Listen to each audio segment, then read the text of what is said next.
This YouTube channel does not promote any violent, harmful, or illegal activities. All content provided by this channel is meant for an educational purpose only.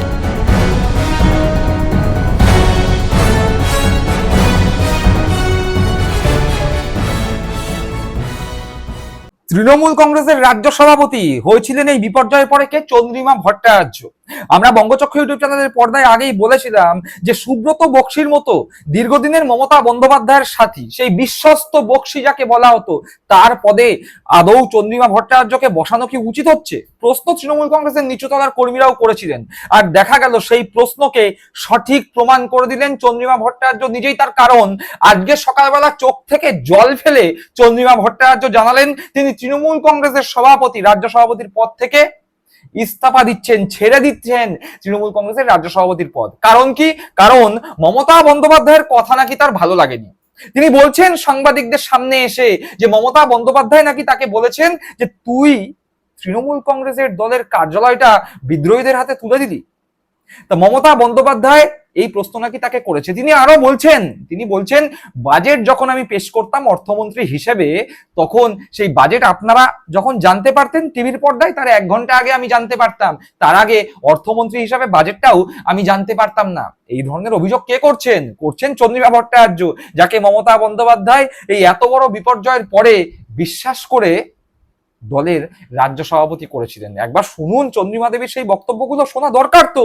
তার কারণ যত দিন যাচ্ছে লোক চেনা যাচ্ছে, একটা একটা করে মুখোশ খসে পড়ছে, খুলে পড়ছে। কাদের? যাদের মমতা বন্দ্যোপাধ্যায় একের পর এক মন্ত্রিত্ব দিয়ে গেছেন, একের পর এক দপ্তরের দায়িত্ব দিয়েছেন, একাধিক জায়গার দায়িত্ব দিয়েছেন, বড় বড় পদ দিয়েছেন, যাদেরকে ডিঙিয়ে মমতা বন্দ্যোপাধ্যায়ের কাছে পৌঁছে যেত না, তাদের মুখোশ এখন কিভাবে খুলে পড়ছে দেখুন। যাবেন মমতা বন্দ্যোপাধ্যায়ের অফিসে? প্রশ্ন আসে না, কারণ আমি তো নেই, আমি ছেড়ে দিচ্ছি। তো আমি যখন পদে নেই, কিছুতে নেই, আমি তো কালীঘাটে যাচ্ছি না, আমি তো বসতাম ওখানে। আমার ডিউটিটা ভবনে ছিল এবং আমি সেই ডিউটিটা আমি মনে করি আমি যথাযথভাবে পালন করেছি। সুতরাং আমার সাথে কেউ কোনো বিধায়ক দেখা করতে আসেননি যখন, তখন আমি আমার সময় মতো ওখানে ছিলাম এবং সময় মতো বেরিয়েছি। সুতরাং তারা যদি দেখা করতে না আসেন, আমি তো উপযাচক হয়ে তাদের সাথে দেখা করতে যেতে পারি না। সেই হিসাবে আমি মনে করেছি যে আমার কাজটা আমি সঠিকভাবে করেছি। দিদি, একটা প্রশ্ন তো খুব আসছে, যেটা আপনি একটা সময় দপ্তরের দায়িত্বে ছিলেন, সেই জায়গা থেকে দাঁড়িয়ে পরবর্তীকালে যখন ইলেকশনে রেজাল্ট বেরোলো, দল ক্ষমতায় এলো না, আপনি তারপর থেকেও কালীঘাটে গেছেন, কিন্তু এতগুলো দপ্তরের দায়িত্বে থাকা একজন ব্যক্তি তিনি ছেড়ে দিচ্ছেন সবকিছু, সেই প্রশ্নটা না, দায়িত্ব তো ছিল নিশ্চয়ই।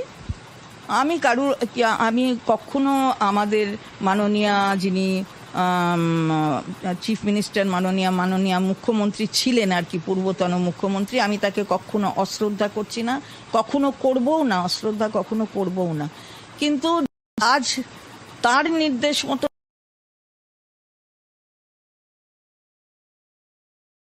সেগুলোই আমি মন্ত্রী হিসাবে করতাম এবং দলের হিসাবেও তাই সেই কাজগুলোই করতাম। আমি তো ওই মন্ত্রী হিসাবেও এটা হয়তো হাফ প্যান্ট নয়, ইন্ডিপেন্ডেন্ট চার্জ ছিলাম, বলা যেতে পারে বারমুডা ছিলাম, সেই বারমুডা মন্ত্রীই ছিলাম, এরকম তার বেশি হয়নি। মাঝে মাঝেই ভাবতাম যে হয়তো আমাকে পূর্ণমন্ত্রী করেও দিতে পারেন, কিন্তু যাই হোক, সেটা নিয়ে আমি কিছু বলছি না। যেটা ওনার মনে হচ্ছে সেটা উনি করেছেন, আমি আমার আনুগত্য দেখাতে চেষ্টা করেছি। কিন্তু যখন প্রশ্ন চিহ্ন থেকে যাচ্ছে ওনার মনে, তখন আমি ওনার মনকেও ভারাক্রান্ত করতে চাই না, আমি নিজেও এর মধ্যে থাকতে চাই না যে আমি হয়তো আমার কাজ সঠিকভাবে, আনুগত্যের প্রকাশ সঠিকভাবে করতে পারি। আপনি বিধানসভায় বাজেট যখন হয়েছে, বাজেট আপনি পেশ করেছেন, আমরা দেখেছি আপনি বাজেট সেটা পরবর্তীতে বলবো, না হয় পরবর্তীকালে বলবো যে বাজেটের সময় আমার সাথে কতটা ডিসকাশন হয়েছে, আমাদের কি হয়েছে না হয়েছে, সেটা আমাদের মাননীয় মুখ্যমন্ত্রীও হয়তো কিছুটা জানেন, হয়তো আধিকারিকদের সাথে কথা বলে জেনেছেন যে আমি খুব একটা ডিসকাসড হতাম না এবং হইনি যে বাজেট কি হবে। সবাই জেনেছে হয়তো একটু পরে, আমি জেনেছি হয়তো একটু আগে, সেই দিনই। মানে যেদিন বাজেট পেশ হতো সেদিনই কি আপনি জানতে পারতেন? অবশ্যই সেই দিন জানতে পারতাম, হয়তো আমি একটু আগে জেনেছি আর বাকি জনতা পরে জেনেছি। তাহলে কি কোনো একটা জায়গায় কালকের যে ঘটনা আপনি বলছেন যে তৃণমূল ভবন তুলে দেওয়ার, আমি দেখতে পাচ্ছি চোখ জলে ভর্তি, একদম চোখে জল রয়েছে, আমি বুঝতে পারছি একটা আবেগের জায়গা তৈরি হয়েছে, কিন্তু কালকে কোনো একটা জায়গায় কি মনে হয়েছে যে আনুগত্যের কথা বলছেন সেই আনুগত্যের দাম পেলে? আমি আর দর কষাকষি কিছু করতে চাই না।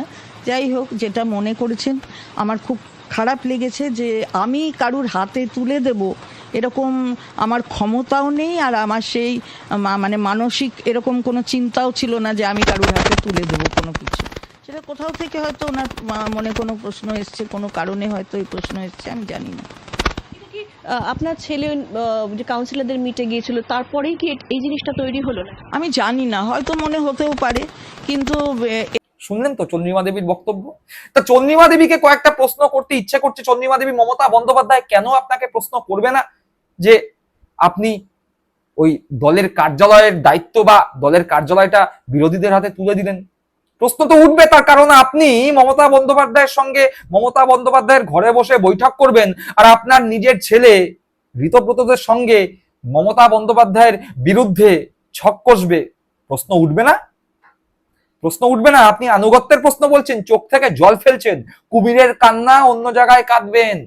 সকলে সবকিছু বুঝতে পারে, সকলে সবকিছু বুঝতে পারে।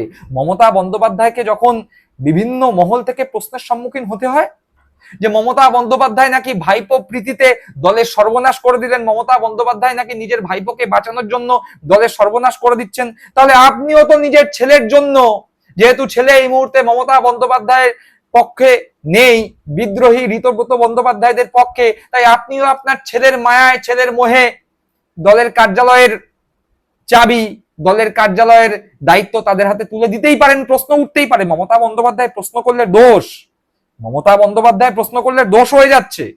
আর এতদিন পরে মনে পড়ছে যখন কাকলি ঘোষ দস্তিদার বিদ্রোহী হয়েছিলেন দলের বিপর্যয়ের পরে, তখন কেন বিদ্রোহী হননি? আমি ধরলাম দল যখন ক্ষমতায় ছিল তখন বিদ্রোহী হননি, ক্ষমতার লোভে বিদ্রোহী হননি, কিন্তু কাকলি ঘোষ দস্তিদাররা যখন বিদ্রোহী হয়েছিলেন তখন আপনার মনে পড়েনি যে বাজেট পেশের 1 ঘন্টা আগে আপনি জানতে পারতেন?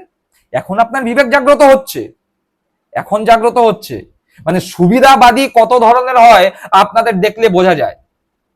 সত্যি কথা, দলের বিপর্যয় না হলে আপনাদের মতো এরকম মুখোশধারী রাজনীতিবিদদের বাংলার মানুষজন দেখতে পেত না। অবশ্য একদিক দিয়ে ভালো হচ্ছে তৃণমূল কংগ্রেস কর্মীদের জন্য, যত বেশি করে আপনাদের মতো এই রকম ধান্দাবাজ নেত্রীরা মমতা বন্দ্যোপাধ্যায়ের কাছ থেকে সরে যাবেন, তত বেশি করে কর্মীরা মমতা বন্দ্যোপাধ্যায়ের কাছে পৌঁছতে পারবে। তার কারণ এই মমতা বন্দ্যোপাধ্যায় দীর্ঘদিন কর্মীদের সঙ্গে যোগাযোগ বিচ্ছিন্ন হয়ে গিয়েছিলেন। আগে মমতা বন্দ্যোপাধ্যায়ের বাড়িতে কর্মীদের সরাসরি অ্যাক্সেস ছিল, কিন্তু দীর্ঘদিন এই আপনাদের মতো অরূপ বিশ্বাস, ববি হাকিম, চন্দ্রিমা ভট্টাচার্য এদের মতো নেতাদের জন্য কর্মীরা মমতা বন্দ্যোপাধ্যায়ের বাড়িতে আর ডাইরেক্ট এন্ট্রি পেতেন না। আপনারা যত বেশি করে মমতা বন্দ্যোপাধ্যায়ের সঙ্গ ছাড়বেন, কর্মীরা তত বেশি করে মমতা বন্দ্যোপাধ্যায়ের কাছে পৌঁছতে পারবে। কর্মীদের মনের কথা মমতা বন্দ্যোপাধ্যায়ের কান অবধি পৌঁছাবে, যেটা মমতা বন্দ্যোপাধ্যায় এবং তৃণমূল কংগ্রেসের কর্মীদের জন্য, উভয়ের জন্যই অত্যন্ত ভালো ইঙ্গিত। আগামী দিনে তৃণমূল কংগ্রেস দল বা তৃণমূল কংগ্রেসের প্রতীক মমতা বন্দ্যোপাধ্যায়ের সঙ্গে থাকবে কিনা জানা নেই, কিন্তু আপনাদের মতো নেতারা, আপনাদের মতো নেত্রীরা যত বেশি করে মমতা বন্দ্যোপাধ্যায়ের সঙ্গ ছাড়বেন, তত বেশি করে তৃণমূল কংগ্রেস কর্মীরা মমতা বন্দ্যোপাধ্যায়ের সঙ্গে থাকবে। এই দিনের আলোর মতো পরিষ্কার, জলের মতো স্পষ্ট। দর্শক বন্ধুরা, আপনারা কি মনে করছেন এই বিষয় সম্পর্কে? অবশ্যই আপনাদের মূল্যবান মতামত কমেন্ট বক্সে কমেন্ট করে জানাবেন। সকলে ভালো থাকবেন।